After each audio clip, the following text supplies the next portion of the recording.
अल्लाहु अल्लाहु, कुछ करने की जरूरत नहीं है। क्या करना है? अपनी आत्मा में रमण करना है और कुछ नहीं करना। और तुम्हारी आत्मा कहां है? वो तुम्हारे पास है, पास में है। आत्मा नाम सुना ना सबने? सब अपनी अपनी आत्मा लेके आए हो साथ में। किसी की घर में रह गई हो, सब लेके आए हो साथ में। अगर कहीं रह जाती ना वो, तो तुम यहां पहुंच ही ना पाते। उस आत्मा की वजह से तुम यहां तक पहुंच पाए हो। उस आत्मा की वजह से तुम मंदिर तक पहुंच पाते हो। उस आत्मा की वजह से तुम मस्जिद तक जा पा रहे हो। उसी आत्मा की वजह से तुम गुरुद्वारे चर्च तक जा पा रहे हो, और आत्मा को ही नहीं जान रहे हो। सबसे बड़ी दुविधा ये है।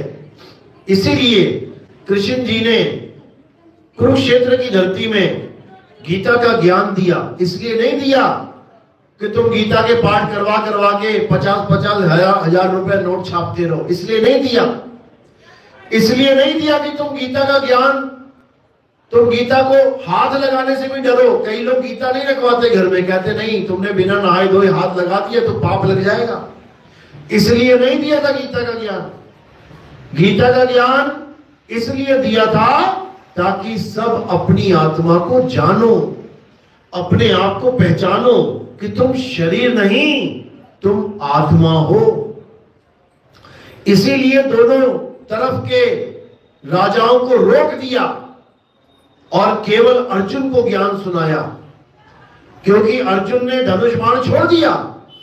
कहता मैं अपने दादा को कैसे मारूं, अपने चाचा को कैसे मारूं, अपने भाइयों को कैसे मारूं।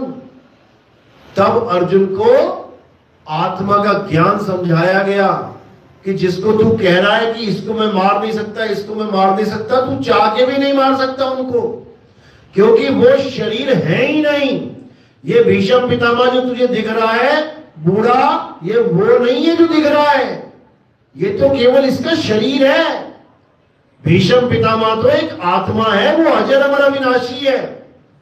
इसी प्रकार दुर्योधन, शकुनी मामा, ये सब अमर हैं, एक भी नहीं मरेगा इसमें। तू चिंता क्यों कर रहा है? उससे धनुष बाण उठवा के फिर सबको मरवा दिया। ये कुरुक्षेत्र की धरती पे ही हुआ है। तो गीता का ज्ञान समझाते हुए उन्होंने यही कहा कि हे अर्जुन, जो ज्ञान मैं तुम्हें बता रहा हूं, ये आत्मा का ज्ञान मैं जो तुम्हें समझा रहा हूं, ये मेरे बताने के बाद भी तुम समझ नहीं सकते इसको, क्योंकि ये बोल के बताने की और कान से सुनने की चीज ही नहीं है। ये अनुभव ज्ञान है। ये मेरे बार बार आत्मा आत्मा कहने के बाद भी तुम्हें समझ में नहीं आएगी। मैंने पता नहीं कितनी बार आत्मा बोल दिया। किसको पता लग गया आत्मा क्या होती है? केवल सुनी तो रहे हो। ये पता कैसे लगेगा तुम्हें कि आत्मा है क्या? कभी नहीं जान पाओगे ऐसे, केवल सुनी सुनाई बातों से। यही सत्संग तुम सारी उम्र सुनते रहो, आत्मा आत्मा आत्मा, कभी नहीं जान पाओगे। आत्मा का ज्ञान प्राप्त करने के लिए क्या करना पड़ेगा? अध्याय 4 34वां श्लोक क्या कहते हैं? हे अर्जुन, जो ज्ञान मैं तुम्हें समझा रहा हूं, अगर तुम इस ज्ञान को प्राप्त करना चाहते हो, प्राप्त मतलब अनुभव में लाना चाहते हो। जैसे ये करंट है जो सब पंखों को चलाता है, सब पंखों को, सब ट्यूबलाइट को, सब बल्ब को वही करंट चला रहा है। सबको पता है, बच्चे बच्चे को पता है। लेकिन क्या किसी के करंट कहने से, सामने वाला करंट सुनने से उसको अनुभव कर सकता है? क्या करंट का नाम सुनने से उसका अनुभव हो सकता है? कभी नहीं हो सकता, कभी नहीं हो सकता। कोई ऐसा है जिसको करंट नहीं लगा आज तक सारे जीवन में? है कोई ऐसा? हाथ खड़ा करो जिसको आज तक करंट नहीं लगा। सबको लगा हुआ है। अब अगर एक हाथ खड़ा हो जाए कि मुझे नहीं लगा, तो तुम सारे मिलके भी उसको समझाओगे ना कि करंट कैसा होता है, उसका अनुभव कैसा होता है, वो कैसे लगता है, वो कैसा झटका होता है, शरीर में क्या हरकत होती है। तुम सारे मिलके दिन रात समझाते रहो, सारी जन्म समझाते रहो, तब भी उसे समझ में नहीं आएगा। समझ में कैसे आएगा? बेटा वो प्लग लगा हुआ है ना, उसमें जाके उंगली डाल दे, अभी समझ में आ जाएगा तुझे। क्योंकि यही एक साधन है उस करंट को अनुभव करने का, यानी आत्मा के साथ जुड़ के ही आत्मा का ज्ञान प्राप्त हो सकता है। आत्मा क्या है? आत्मा सत्य है, और सत्य के साथ जब जुड़ जाओगे तब सत्संग हो जाएगा। तब समझना कि अब मैं सत्संग में बैठा हूं, यानी आत्मा के साथ जुड़ के बैठा हूं। अभी तक सत्संग नहीं हुआ है, अभी तक तो सत्संग की महिमा गाई जा रही है। जिस दिन आत्मा का तुम्हें झटका लग गया, उस दिन तुम्हें समझ में आएगा कि बाप रे बाप, ये होती है आत्मा। आज तक सुनते आ रहे थे, अब समझ में आया कि ये है वो चीज जिसकी वजह से सब चल रहे हैं। क्या ब्रह्मा जी, क्या विष्णु जी, क्या महेश जी, क्या हनुमान जी, क्या शेरावाली माता, क्या बाबा नानक, क्या रविदास जी, क्या मीराबाई, क्या जितने भी तुम्हें दिख रहे हैं, क्या बुद्ध जी, क्या ईसा मसीह, क्या मोहम्मद साहब, क्या मूसा अलैहिस्सलाम, सब जितने भी तुम्हें दिख रहे हैं, ये सब उसी आत्मा की वजह से चल रहे हैं। उस आत्मा की ताकत से सब खा रहे हैं, पी रहे हैं, भाग रहे हैं, चल रहे हैं, जितने शरीर हैं सब उसी की वजह से घूम रहे हैं। लेकिन उसी को नहीं जानते, उसको नहीं जान रहे हैं जिसकी वजह से खा पी रहे हैं।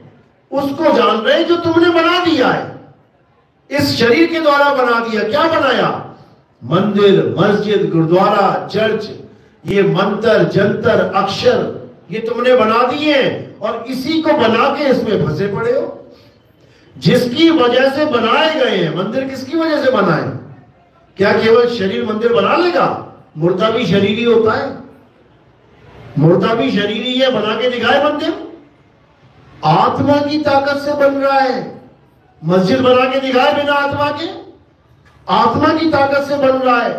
गुरुद्वारा, चर्च बना के दिखाए बिना आत्मा के? आत्मा की ताकत से ही बन रहा है। ये सारे मंत्र, जंतर, तंत्र, ये सारे जयकारे, जय श्री राम, अल्लाहू अकबर, सत श्री अकाल, किसकी वजह से बोल रहे हो? आत्मा की वजह से। हर काम आत्मा की वजह से। माता को प्रेम कर रहे हो, पिता को प्रेम कर रहे हो, क्यों कर रहे हो? आत्मा की वजह से। और जैसे ही आत्मा ने शरीर छोड़ दिया, ले जाओ जी, फूंक दो जाके। एक दिन तुम्हें घर में नहीं रखेगा कोई। अगर तुम्हें घर में कोई रख रहा है, मेरा बेटा, मेरी बेटी कह कह के, किसकी वजह से? आत्मा की वजह से। जैसे ही आत्मा ने शरीर को छोड़ दिया, कितना ही प्यारा बेटा क्यों ना हो, कितनी ही प्यारी बेटी क्यों ना हो, सीधे शमशान घाट पहुंचा देंगे। जलाओ इसको, खत्म करो। एक भी नहीं रखेगा कि चलो एक महीना रख लेते हैं, एक भी ना रखेगा। तो ये सारा जितना भी आपको इस तीन लोक में नजारा दिख रहा है, ये सब आत्मा की वजह से है। आत्मा है तो सब कुछ है, आत्मा नहीं तो कुछ भी नहीं। अब करना क्या है? इसी आत्मा का ज्ञान प्राप्त करना है, आत्मज्ञानी बन जाना है। तो कह रहे जल में मीन प्यासी, मोहे देखत आवे हंसी, आत्म ज्ञान बिना नर भटके, कभी काबा कभी काशी। कह रहे आत्मज्ञान, आत्मज्ञान बिना नर भटके। अब आत्मज्ञान क्या होता है? आत्मज्ञान का मतलब ये नहीं होता कि तुम राम जी की पूजा करो, तुम शिव जी की पूजा करो, तुम हनुमान जी के पुजारी बन जाओ, तुम मुसलमानों में जाके अल्लाह की बंदगी करने लग जाओ, तुम सिखों में जाके अकाल पुरख की बंदगी करने लग जाओ, तुम ईसाई बन जाओ, यीशु मसीह के गुणगान गाने लग जाओ। ये आत्मज्ञान नहीं है। आत्मज्ञान के नाम में ही अर्थ छुपा है। आत्म ज्ञान, आत्म का मतलब आत्म यानी मेरा, मेरा ज्ञान। जैसे किसी को कहे भैया अपनी आत्म कथा लिखो जरा। अब अपनी आत्म कथा में क्या लिखोगे तुम? पड़ोसियों के बारे में या राष्ट्रपति के बारे में या अपने मंत्रियों के बारे में? बिल्कुल नहीं। या देवताओं के बारे में, या किसी अल्लाह वाहिगुरु गॉड खुदा के बारे में? बिल्कुल नहीं। आत्म कथा का मतलब अपनी कथा, अपने बारे में लिखो। आत्म हत्या मतलब किसी और की हत्या नहीं। जब खुद की हत्या करोगे वो कहलाएगी आत्महत्या। आत्म रक्षा, जब खुद की रक्षा करोगे तब है वो आत्म रक्षा। आत्म कल्याण, जब खुद का कल्याण हो। आत्मनिर्भर, जब खुद पे निर्भर हो जाओ। इसी प्रकार आत्म ज्ञान, जब तुम्हें खुद का ज्ञान हो जाए। जब खुद का ज्ञान होगा यानी जब खुद में आएगा तब खुदा को पाएगा। खुदा नाम इसीलिए रखा गया है। खुदा का मतलब है खुद में आ, बाहर मत भटक। अगर बाहर भटकेगा तो 84 में जाएगा, और खुद में आ गया तो खुदा को पाएगा। इसीलिए कबीर साहब समझा रहे हैं कि अब भटकना छोड़ो और अपनी आत्मा को जानो। क्या वाणी बोली साहब ने? अरे कस्तूरी कुंडल बसे और मरग ढूंढे मन माही, ऐसे रमता राम है ये दुनिया जाने नहीं। कहते हैं हिरण की नाभि में कस्तूरी है, खुशबू आती है, और हिरण को पता ही नहीं है कि मेरी नाभि से खुशबू आ रही है। वो सोचता पता नहीं कहां से खुशबू आ रही है, और वो चलता चला जा रहा है, चलता चला जा रहा है। बन बन फिरत उदासी, उदास हुआ पड़ा है कि खुशबू आ कहां से रही है, जगह क्यों नहीं मिल रही मुझे, और ये है कहां से? खुद से ही आ रही है।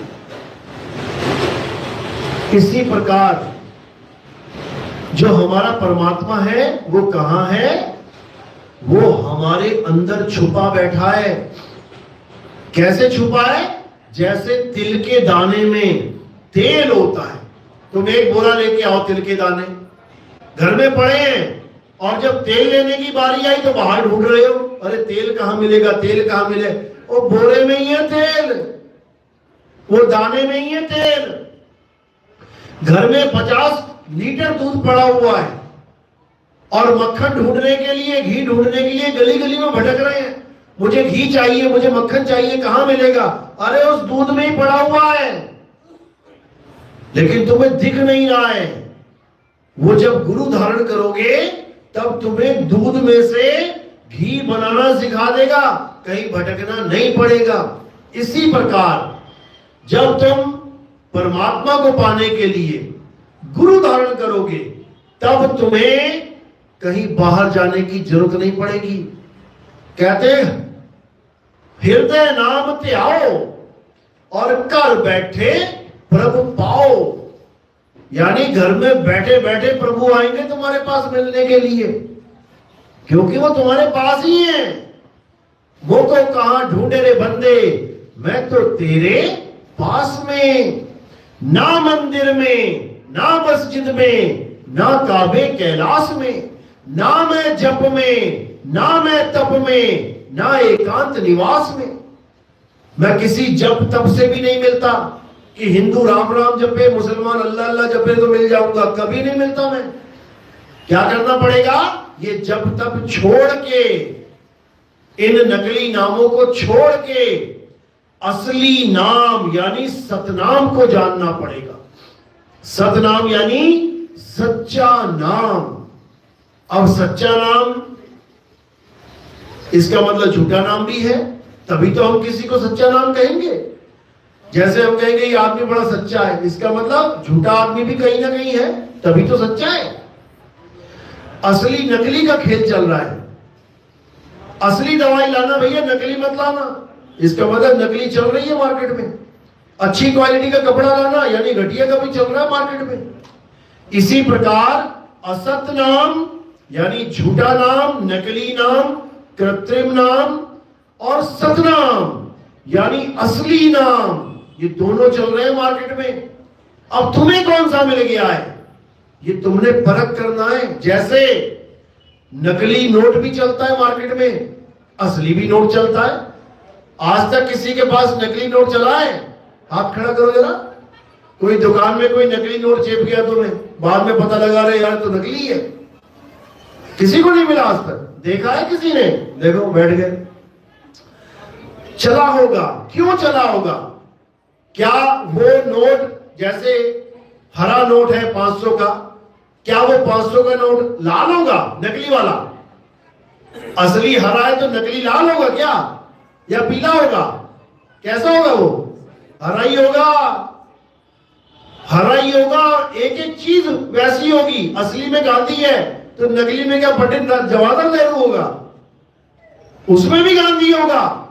असली में 500 लिखा है तो नकली में क्या लिखा होगा? 499, उसमें भी 500 ही लिखा है। हर चीज एक जैसी लगेगी तुम्हें देखने में, और जिसको नहीं पता कि असली नकली में फर्क क्या है, वो नकली लेके सामान दे देगा।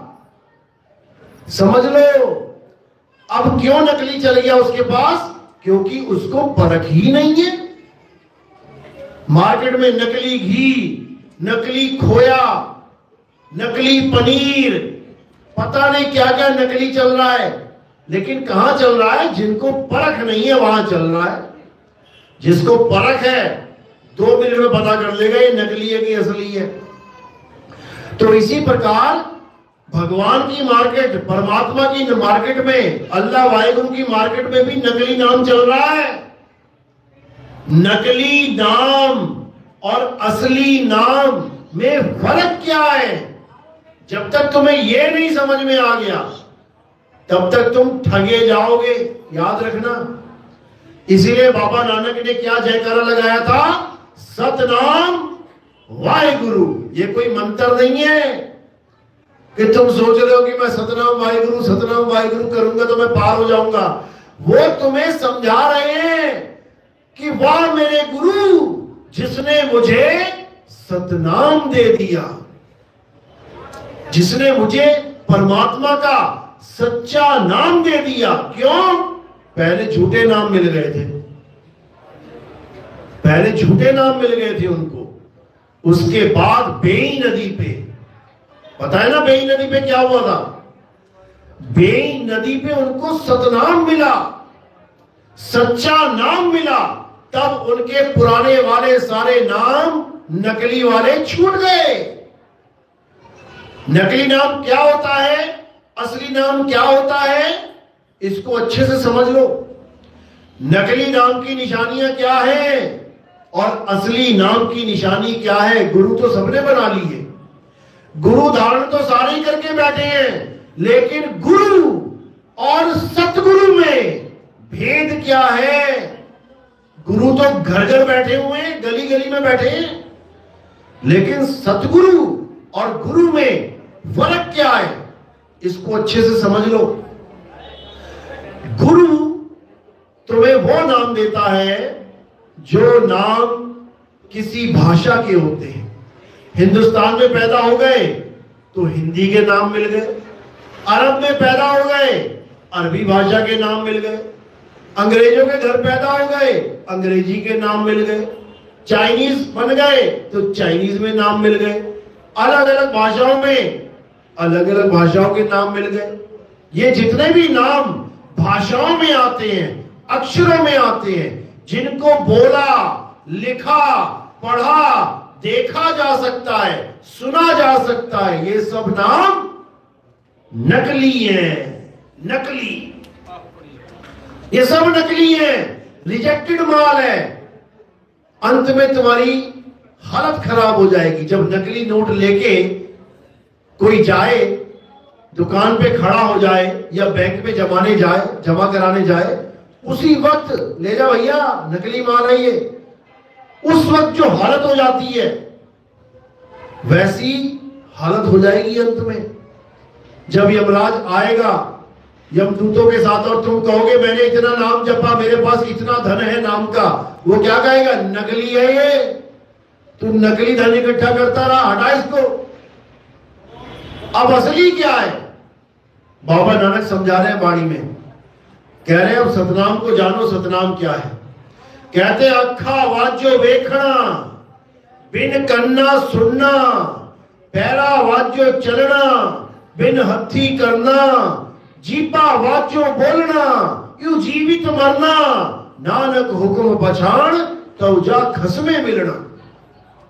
कहते जो नाम इस आंखों से दिखाई दे जाए वो नकली नाम है। अब जिसको भी गुरुजी ने नाम दिया है तुम कागज पे लिख लेना, और उसको आंखों से देख रहे हो ना, नकली नाम है।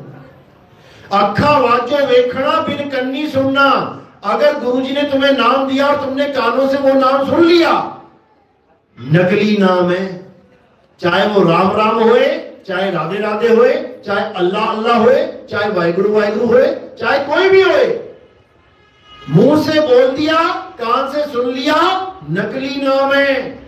हाथों से लिख दिया, कलम दवात से लिख दिया, नकली नाम है। गरीबदास जी कह रहे हैं, बावनी अक्षर लेख राम रंग होरी हो, वो अक्षर या में नाही राम रंग होरी हो, कागज कलम कलेस राम रंग होरी हो, वो रहा शेष का शेष राम रंग होरी हो।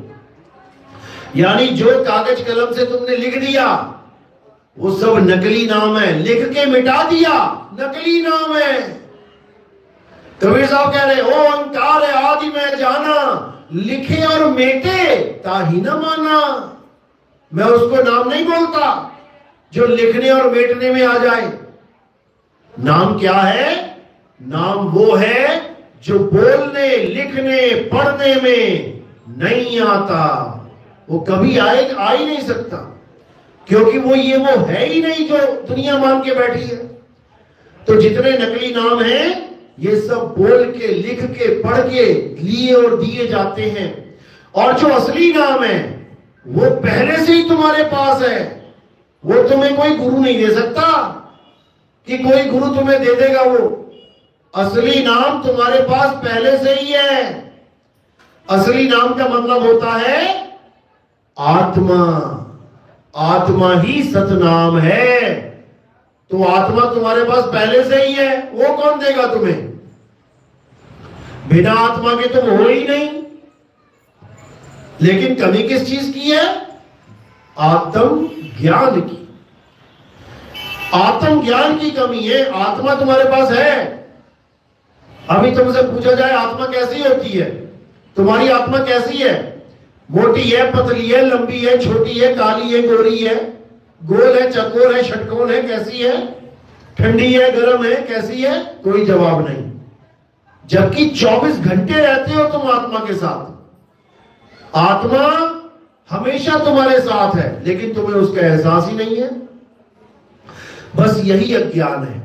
जिस दिन आत्मा का ज्ञान हो जाएगा उस दिन तुम्हें समझ में आ जाएगा कि मुझे किसी की पूजा करनी ही नहीं थी। अगर तुम परमात्मा से दूर हो तो इसलिए दूर हो क्योंकि तुमने किसी ना किसी की पूजा करना शुरू कर दिया। किसी की पूजा करनी ही नहीं है। करना क्या है?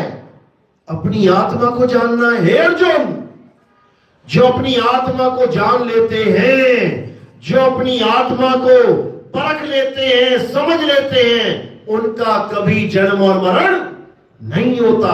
और जो अपनी आत्मा को छोड़ के देवी देवताओं की शरण में चले जाते हैं वो देवलोक को चले जाते हैं। जो अपनी आत्मा को छोड़ के पितरों की पूजा करते हैं वो पितरलोक को चले जाते हैं। जो अपनी आत्मा को छोड़ के भूत प्रेतों की पूजा करते हैं वो भूत प्रेतों के लोक में चले जाते हैं। उनका कभी कल्याण नहीं हो सकता। तो क्या करना है? देवी देवताओं को, पितरों को, भूत प्रेतों को, अन्य किसी को भी पूजना नहीं है। क्या करना है?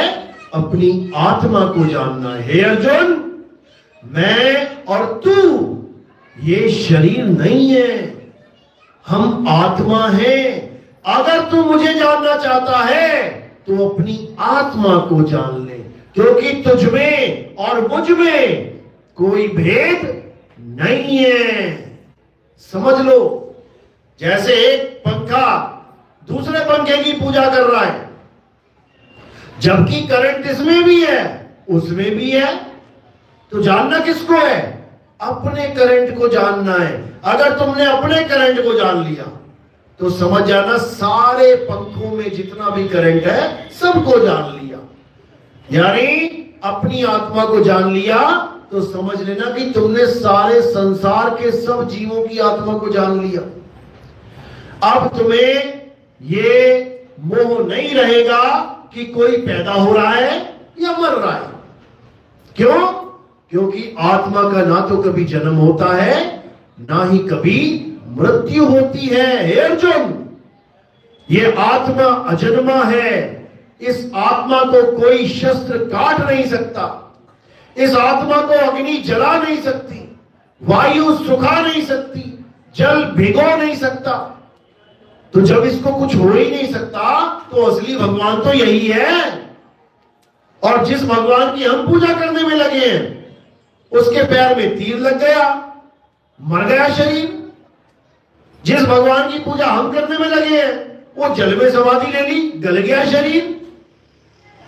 जिन भगवानों की पूजा हम करने में लगे हैं वो सारे शरीरों की पूजा करने में लग गए। हम उनके शरीरों को पूजने लग गए। पूजना किसे है? आत्मा को। हे अर्जुन, ये शरीर चाहे किसी का भी है, ये शरीर झूठ है, मिथ्या है, माया है। ये हमारा स्वरूप नहीं है, हमारा स्वरूप आत्मा है। इसलिए हमें अपनी आत्मा का ज्ञान प्राप्त करना चाहिए।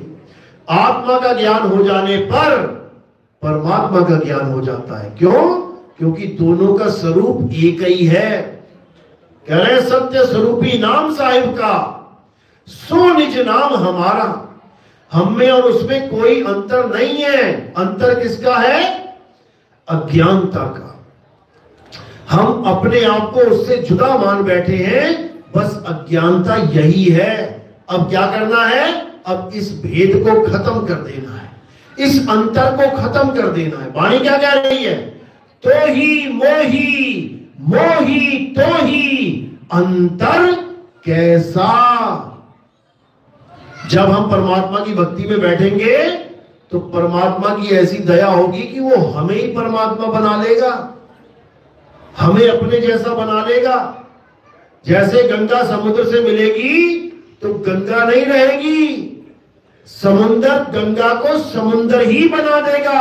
गंगा में तो 36 डैम लगे पड़े हैं, बांध बना दिए लोगों ने। जहां जहां जा रही है वहां एक बांध बना दिया। गंगा पे बांध लगाए जा सकते हैं, समुद्र में बांध लग जाएगा क्या? नहीं लगा सकता कोई। इसी प्रकार ये जीव 84 में भटक रहा है, लेकिन ये जीव जब परमात्मा में लीन हो गया उसके बाद इसे कोई भटका नहीं सकता, इसकी मुक्ति हो जाती है। तो यही वाणी में समझाया जा रहा है कि आत्मा परमात्मा एको करे, अंतर की दुविधा अंतर मरे। इस दुविधा को खत्म कर देना है। तुम में और परमात्मा में कोई भेद नहीं है, बस अज्ञानता का भेद है। तुम अपने आप को शरीर मान बैठे हो, मैं लड़का हूं, मैं लड़की हूं, मैं आदमी हूं, मैं औरत हूं, मैं बच्चा हूं, मैं बूढ़ा हूं, मैं जवान हूं। बस यही अज्ञानता है। तुम शरीर हो ही नहीं, तुम एक आत्मा हो। शरीर क्यों नहीं हो? क्योंकि शरीर का जन्म और मरण होता है। शरीर 5 तत्वों से बनता है, तुम 5 तत्वों से नहीं बने हो। तुम तो इस शरीर को चलाने वाले ही आत्मा हो, लेकिन अपने आप को भूले बैठे हैं, इसलिए काया मान लिया है। खुद को काया मान लिया तो अपने भगवान को काया मान के बैठ गए। राम जी भगवान मेरे, कृष्ण जी भगवान मेरे, हनुमान जी भगवान मेरे। अरे वो समझा रहे हैं कि तुम काया नहीं, तुम आत्मा हो। तो जब मैं आत्मा हूं तो मेरा भगवान शरीर कैसे हो सकता है? अविनाशी आत्मा का भगवान परम आत्मा तो हो सकता है, लेकिन अविनाशी आत्मा का भगवान ये 5 तत्वों की मर जाने वाली काया नहीं हो सकती। विचार करने की बात है बस। लेकिन हम समझ ही नहीं पा रहे हैं कि हम शरीर नहीं है, इसलिए शरीरों से मोह नहीं छूट रहा। मेरे राम जी, मेरे श्याम जी, और क्या है वो शरीर को पकड़ के बैठे हैं। जबकि कृष्ण जी ने कोई कसर नहीं छोड़ी बताने में कि हे अर्जुन, इस दुनिया में 2 प्रकार के तत्व हैं, एक असत तत्व है, एक सत तत्व है। असत तत्व क्या है? जो बनता है और बिगड़ जाता है, जो पैदा होता है और नाश हो जाता है, जो पल पल बदलता है। और इसको पैदा कौन करता है? 3 गुण। रजोगुण जिसको हम ब्रह्मा जी कहते हैं, सतोगुण जिसको हम विष्णु जी कहते हैं, तमोगुण जिसको हम शंकर जी कहते हैं। ये तीनों गुण ही सारी सृष्टि को पैदा करते हैं, पालते हैं और नाश कर देते हैं। इनके द्वारा बनाई हुई हर चीज नाशवान है, नाशवान। जितने शरीर बैठे हैं ये सब ब्रह्मा विष्णु महेश जी ने कराया, सारा सिस्टम नाशवान है। लेकिन जो परमात्मा ने दे रखा है वो अविनाशी है। क्या? आत्मा। ब्रह्मा विष्णु महेश मिलकर भी आत्मा को नहीं बना सकते और ना ही वो आत्मा का नाश कर सकते हैं। क्यों?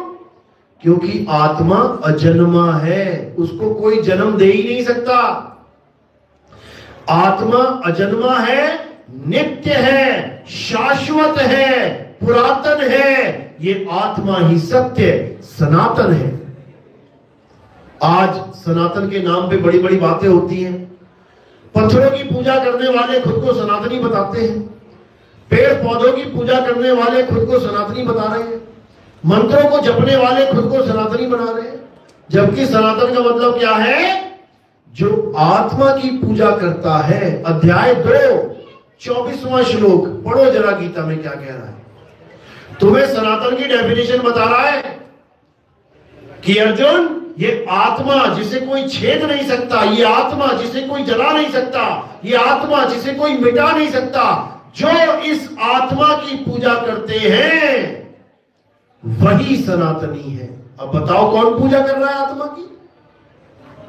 कोई पत्थरों को भगवान मान के बैठा है, कोई मंत्रों को भगवान मान के बैठ गया, कोई नदियों को भगवान मान के बैठ गया, कोई पीपल और तुलसी को भगवान मान के बैठ गया, कोई जानवरों को भगवान मान के बैठ गया। पत्थर का सांप पूछता है और जब असली वाला आ जाता है घर में तो लठ मारता है। पत्थर के चूहे को लड्डू खिलाता है और अपने वाले घर वाले चूहे को लड्डू में जहर खिलाता है। बताओ, ये है भक्ति? ये भक्ति भक्ति नहीं है, ये तुम अपना जन्म बर्बाद कर रहे हो। करना कुछ था और करते कुछ जा रहे हो। अब होमवर्क कुछ मिला है और करके कुछ बैठ गए। बच्चे को अंग्रेजी का होमवर्क मिला, 5 लेसन याद करके आने हैं, वो हिंदी पढ़ के जा रहा है, हिंदी के 5 लेसन याद करके जा रहा है। तो क्या होगा? डंडे पड़ेंगे। इसीलिए बच्चा डर रहा है स्कूल जाने से। नहीं नहीं, आज मैं नहीं जाऊंगा, मेरे पेट में दर्द है। क्यों? मैं गलती से अंग्रेजी की जगह हिंदी पढ़ लिया, आज पक्का पिटूंगा। डर रहा है स्कूल जाने से। इसी प्रकार हम सब मरने से डर रहे हैं क्योंकि हम होमवर्क कंप्लीट ही नहीं कर पाए। हमें पता ही नहीं है होमवर्क मिला क्या था। 50-50, 60-60, 70 साल बीत गए, हमें यही नहीं पता हम करने क्या आए थे और कर क्या बैठे। प्राप्त करना था आत्मज्ञान और पकड़ के बैठ गए मंत्र ज्ञान। राम राम राम राम राम राम, अल्लाह अल्लाह अल्लाह अल्लाह, वाहिगुरु वाहिगुरु वाहिगुरु। ये करने नहीं आए थे, यहां पे अपनी आत्मा को जानने आए थे, उस सत्य तत्व को जानने आए थे। असत्य तत्व को पकड़ के बैठ गए। तो असत्य तत्व क्या है? जो बनता है बिगड़ जाता है। जैसे ये शरीर बना, बिगड़ जाएगा, पल पल बदलता है। ये शरीर पल पल बदल रहा है। रोज तुम फोटो खींचोगे, 60 साल तक रोज फोटो खींचते रहो तो पहली फोटो और आखिरी फोटो देख लेना कैसी होगी 60 साल के बाद। जबकि तुम्हें रोज शीशा दिख रहा है, तुम पकड़ नहीं पा रहे हो शीशे में भी कि मैं रोज बदल रहा हूं, रोज बदल रहा है ये चेहरा। लेकिन माया इतनी प्रबल है कि बदलते चेहरे को भी नहीं पता लगने दे रही है कि बदल रहा है। तो यही है असत्य तत्व। और क्या है असत्य? जो पल पल बदले, बने और बिगड़े, सदा एक सा ना रहे, वो असत्य है। पीपल देख लो, आज हरा है, थोड़े दिनों में देखोगे पीले पत्ते हो गए। तुलसी देख लो, आज हरी भरी है, थोड़े दिनों में देखोगे सूख गई। यानी असत्य है। और असत्य क्या है? ये अक्षर बदल जा रहे हैं। देखो राम बदल गया ना, माया है। जो बदले सो माया। कबीर बदल गया, का से बी से रा हो गया, माया है। वाहे गुरु बदल गया ना, माया है। अल्लाह बदल गया, माया है। ये सब माया है, सारा माया का खेल है।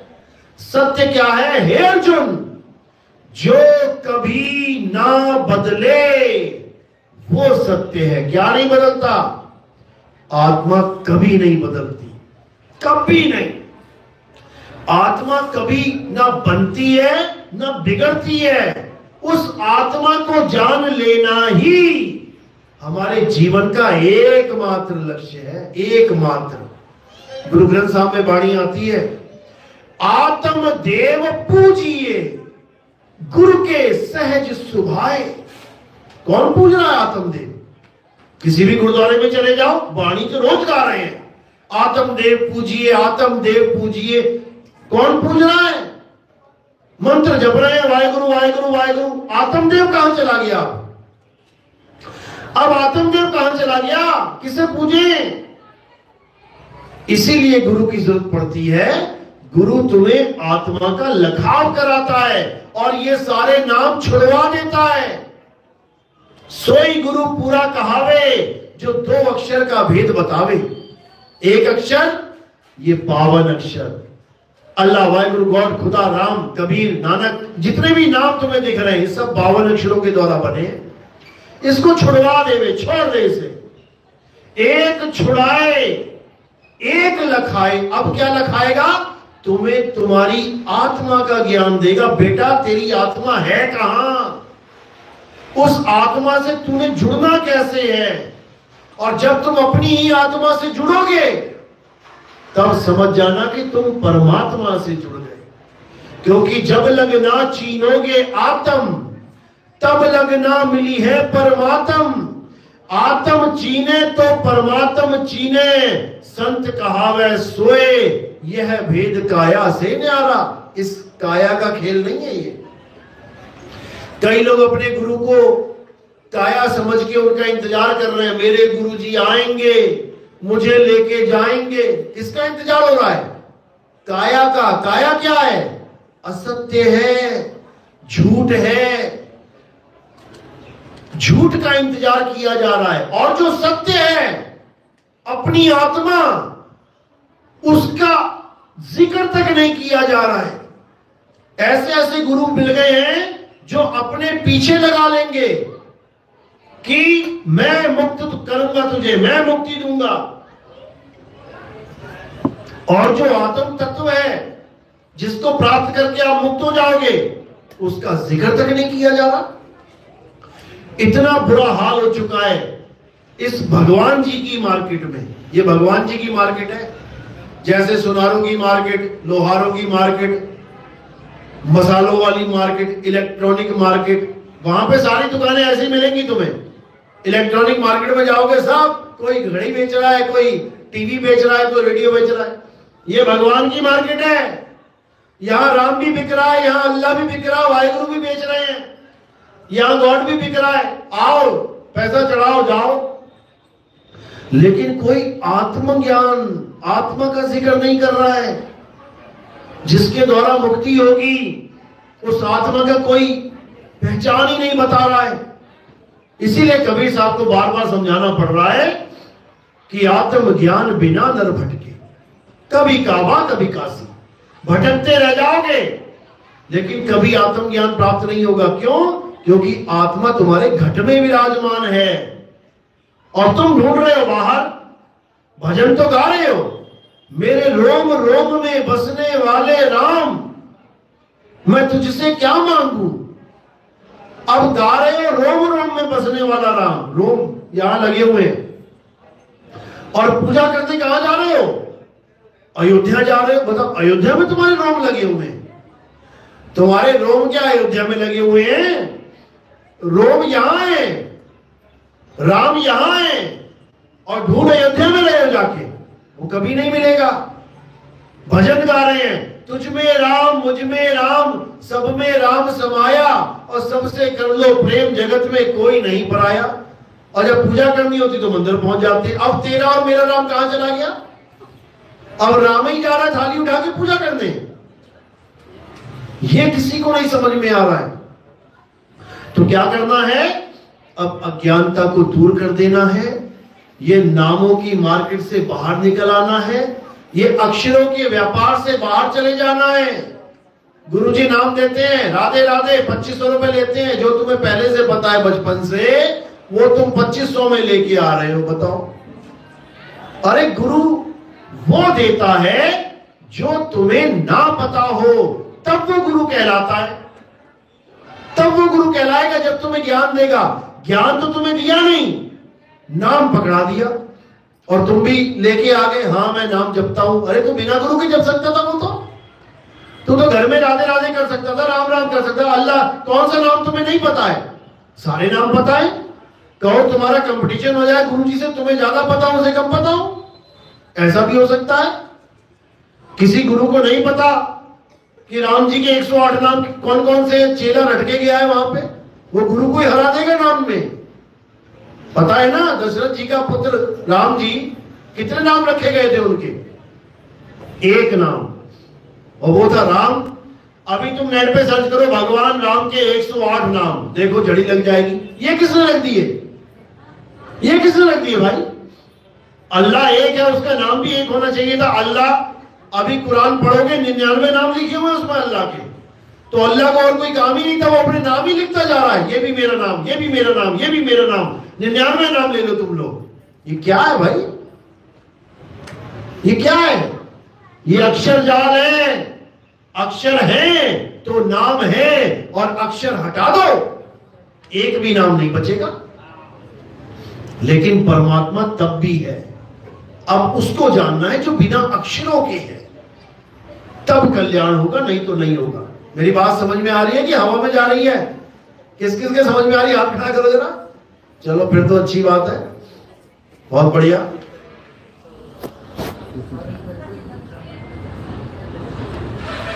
एक बार और हाथ खड़े करो जरा। बहुत बढ़िया, बहुत बढ़िया। क्योंकि देखो ये बीज होता है, सत्संग एक बीज होता है। आज बीज पड़ गया, आज समझ में बात आ गई, तो समझ लो कि अब फसल तैयार होके रहेगी। जब बीज पड़ गया फसल तभी लगेगी ना भाई।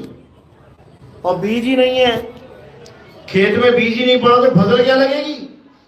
1 घंटा हो गया बोलते बोलते, अगर किसी को यही नहीं समझ में आया कि आत्मा कुछ है, उसको पाना है, तो क्या फायदा सत्संग का? तो इसलिए सत्संग भी सुनो और गीता भी पढ़ो। अगर गीता पढ़ना शुरू कर दिया, और ज्यादा लंबी पढ़ने की जरूरत नहीं है, मात्र 2रा अध्याय पढ़ लो, रोज पढ़ लो, ज्यादा लंबा नहीं है, रोज पढ़ो उसको, तुम्हें खुद समझ में आने लग जाएगा कि कृष्ण जी ने आत्मा के बारे में क्या क्या बताया है। और हमें ये पंडित जी क्या बता रहे हैं? पत्थर पूज लो, मंदिर चले जाओ। अरे भाई ठीक है, आस्था का केंद्र है, अच्छी बात है। बच्चे को पढ़ाने के लिए, डॉक्टर बनाने के लिए शुरू में आंगनबाड़ी में डालना पड़ता है।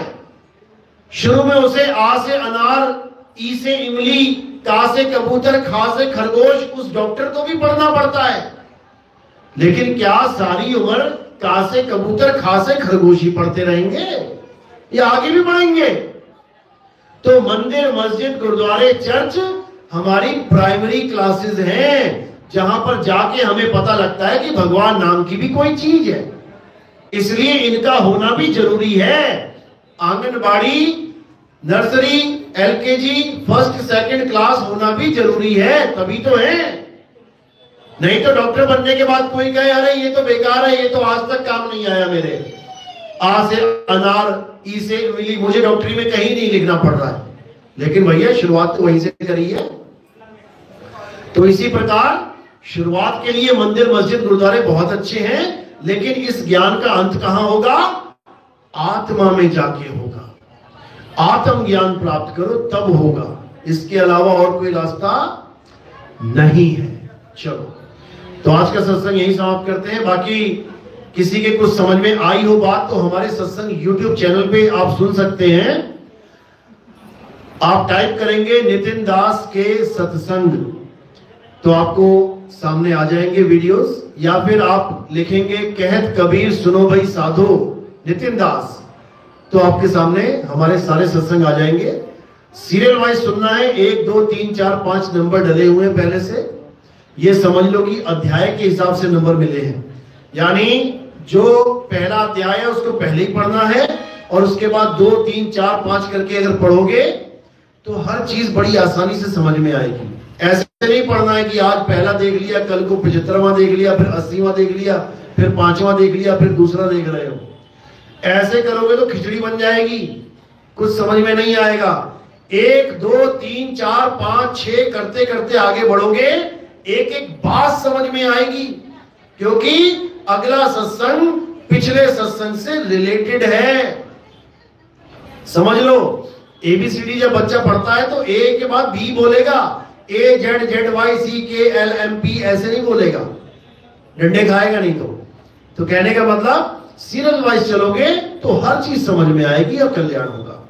चलो, तो आज का सत्संग यही समाप्त करते हैं। कल का सत्संग कैथल में है। जो भी भगत कैथल में आना चाहते हैं, आसपास के जो भी हैं, वो कैथल में पहुंच सकते हैं। बोलिए परमपिता परमात्मा की, सतगुरु बंदी छोड़ कबीर साहिब की, सभी संतों की, सभी भक्तों की, आज के आनंद की, सकल हंस को बंदगी, साहिब बंदगी सतना। तो हमारे